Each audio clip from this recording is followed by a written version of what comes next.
एवढं बाहेर जाणार तर खूप पैसे भरावे लागतील, जो गेलो त्यालाच माहिती आहे. आणि बाहेर ना तुम्हाला सांगतो, हे जे मी सांगतो ना, असा ट्रेनर आहे ना, जनरल ट्रेनर.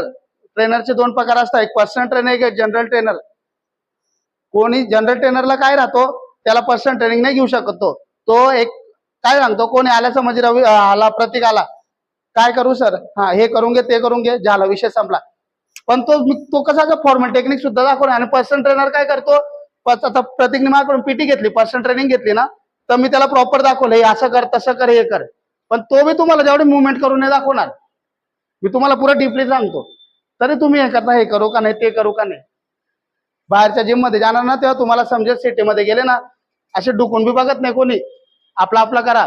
मग पोरं त्यामुळे शिकतात, युट्यूब, इंस्टाग्राम, ही तिथून सवय लागते. आणि सेल्फ ट्रेनर भरपूर भेटता मग जिम मध्ये. नाही रे, तो काही बी सांगस, मी करायचं काय, बरोबर आहे, मग आहे ना, ही गोष्ट आहे.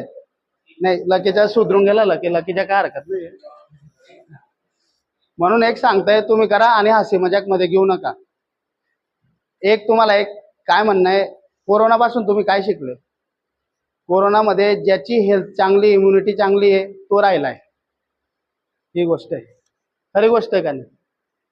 झाला था का नाही कोणाला कोरोना याच्यातून? नाही झाला था. चला, चांगली गोष्ट आहे. आणि सर्वात एक महत्वाचा मुद्दा मला आता सांगायचा आहे, राग येऊ काय हो, सिगरेट, दारू वगैरे सोडून द्या. मला दिसले भरपूर पोरं दिसलेले, इथं स्ट्रेंथ नसते, मग इथं सूर्यनमस्कार मारायला सुद्धा ना मग थरथर करता. खरी गोष्ट आहे, सोडून द्या. मी तुम्हाला आधीच सांगतोय, जे असेल ते.